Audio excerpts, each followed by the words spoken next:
My boyfriend and I have been together about a year, and when our city implemented lockdown for the virus, he decided to quarantine with me at my apartment as I live alone and have a nicer apartment, and he has several roommates.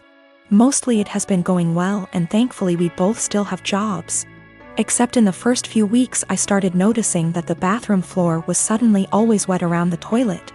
The sink is across the room from the toilet, so it's unlikely to be from the sink.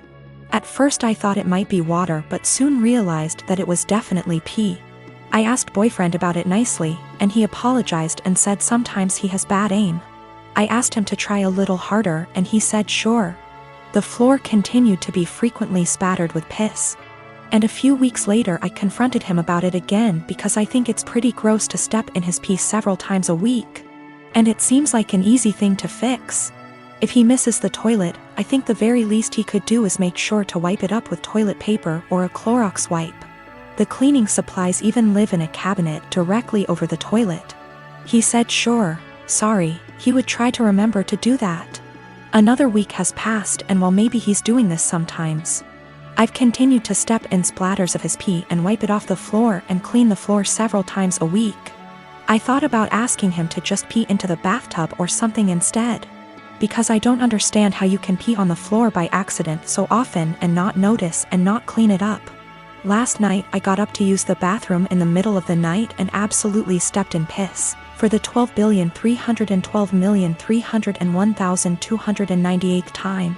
I had it, and I didn't want to pick a fight or ask him again since it seems clear he can't or won't change.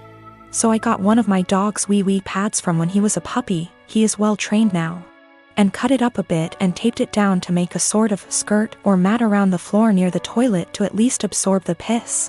Boyfriend saw this morning and is furious with me, saying that I'm calling him a dog, comparing him to an animal, etc. Honestly, I was not thinking that at all. I just was trying to be resourceful and solve the problem for myself since I don't like piss on my bathroom floor, and don't like stepping in it. I didn't feel like arguing about it anymore. And putting a material specifically meant to absorb pee around the area he keeps peeing on by accident seemed like a practical solution. I have 3 fingers missing on my dominant hand. It's fine. I can type and everything and even manage to tie my shoelaces most days, and on the days I can't, that's the dyspraxia. However, I won't deny that it looks a bit odd to most people. I only have my 4th and 5th fingers, so my hand looks a bit like a child's drawing of a rabbit, and not a good one. I'm used to people asking about it, usually after staring for a good minute or two, but I still find it annoying. I really don't get why you'd think it would be an okay thing to ask someone about, but hey, I wasn't raised in a barn. Usually I nip the questioning in the bud by just explaining the truth from the get-go, and assuming that enough people will gossip about it that the message will spread by the end of the day. It always does. Anyway, I started a new job about a month ago, and I honestly could not face going through that same cycle again. I felt like the time had come to not play into it anymore and to make something out of it, and I decided to make myself laugh. When the first new coworker asked about it, I completely lied and told her that I chewed them off as a baby.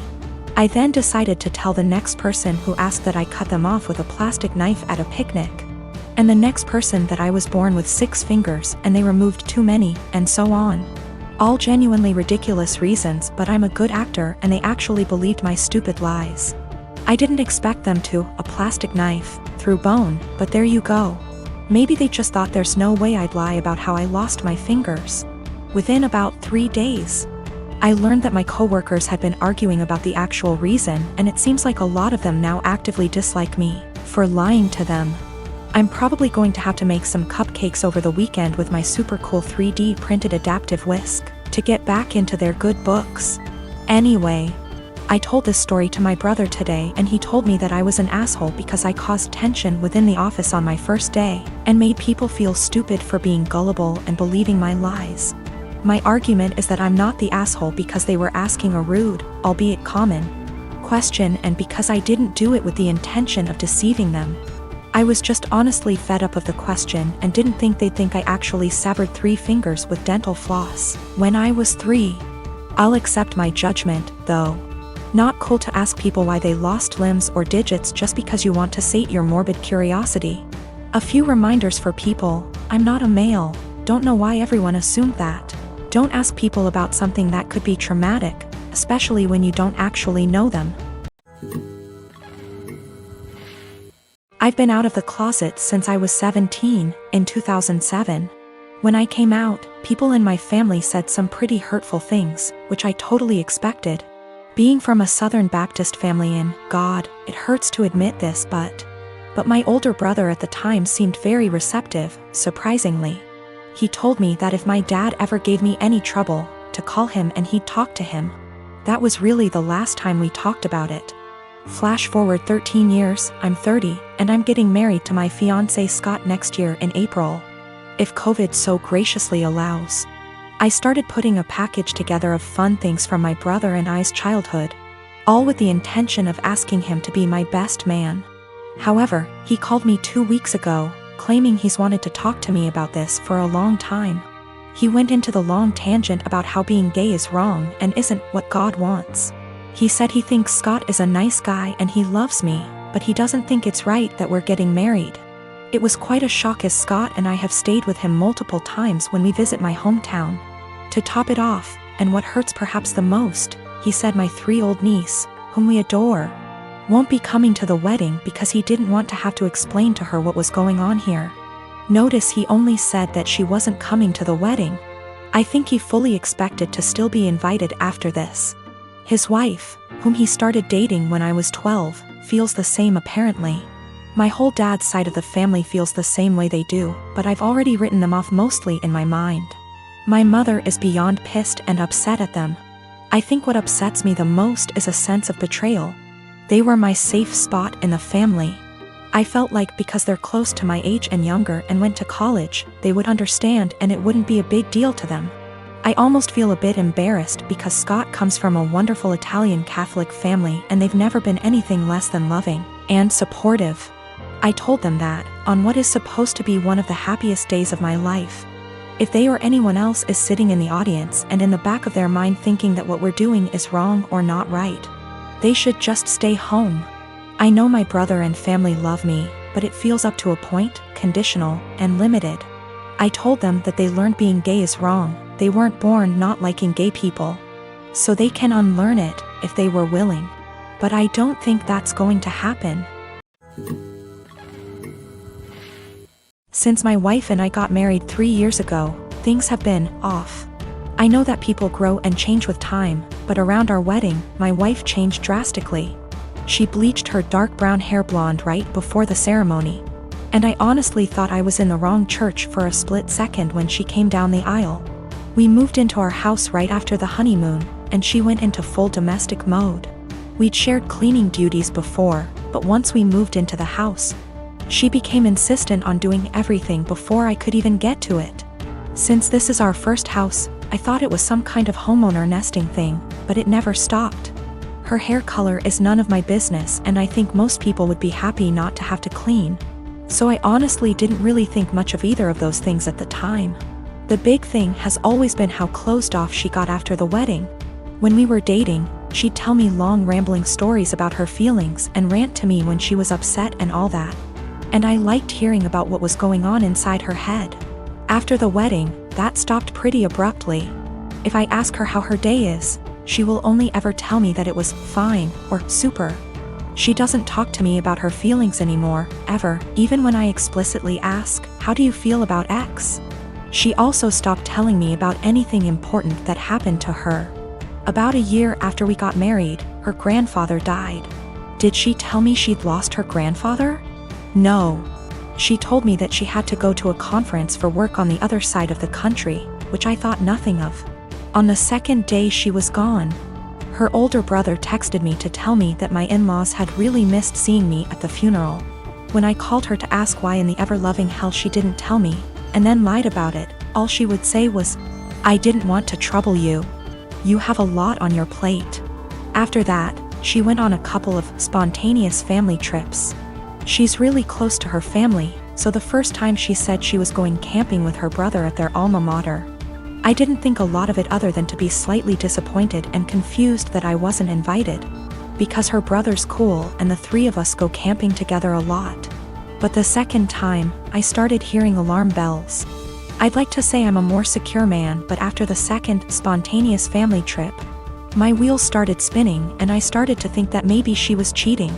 This was a weird insecurity in the back of my mind for a while, since she wasn't showing any other big signs of cheating. She wasn't guarded about her phone and hadn't changed her routine / appearance. A few weeks ago, she told me she was pregnant.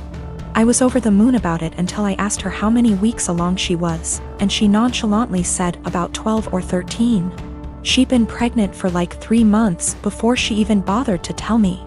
She's not really showing at all, and she doesn't usually drink, so I had been completely in the bloody dark.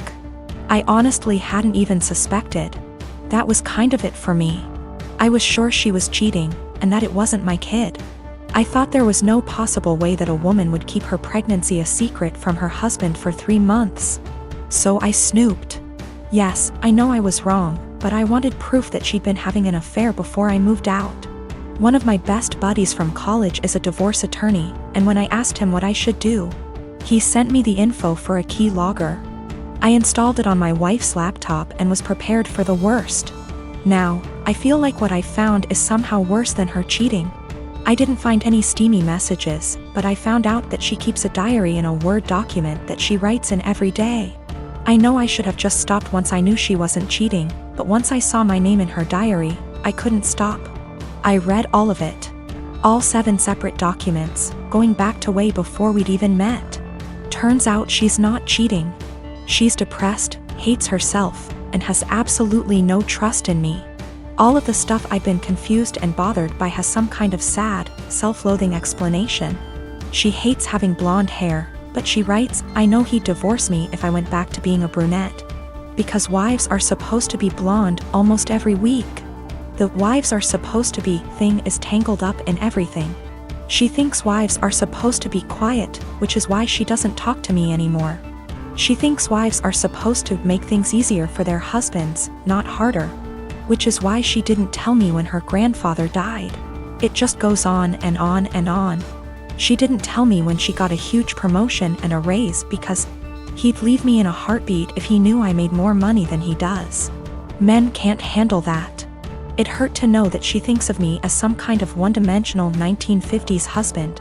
And I've been racking my brain to think of anything I could have done to make her think this way. What I can't handle is that she'd lied about the big stuff. I honestly don't know if I can forgive her for not telling me about the miscarriages. The spontaneous family trips were actually her miscarrying 2 of our children, one at 5 weeks, the other at about 10. She went and stayed with her parents while she was recuperating, and her brother and sister came to support her. But not me. I didn't get to be there for her, because she thinks I would leave her immediately if I knew that she'd killed our children. She's convinced that she caused both miscarriages because she smoked pot for a long time before we got married. For what it's worth, it sounds like her family tried both times to get her to tell me, but she wouldn't. She finally told me about this pregnancy because her parents threatened to tell me she didn't. I'm just absolutely confused. I don't even know what to think right now. I'm just so baffled because everything she says about me in her diary is insanely nice. She goes on for pages and pages about how much she loves me and how she thinks I'm her soulmate and how she would do anything for me. I just can't understand why she thinks that I would leave her. Knowing that she's spent the last 3 years walking on eggshells around me, convinced that I would leave her at the drop of a hat is just so confusing and awful. I feel like our marriage is some kind of lie. The woman I thought was self-confident and ready to take on the world is actually full of self-loathing and really, really depressed. I don't know her at all. She's been suffering silently with depression long before we met. She has no faith in me, no trust. She thinks that every hug and kiss I give her and every "I love you" I say is a lie. I just don't know what to do. She obviously needs serious help, but I don't know how to get it for her. I can't tell her that I read her diary. If she has zero trust in me now, I can't even imagine what she'd think if she knew if I read 6 years worth of her private thoughts. I feel like I need to get my in-laws on board somehow, but I don't know what to say to them. I know I can't ignore this, but I feel like any move is the wrong move.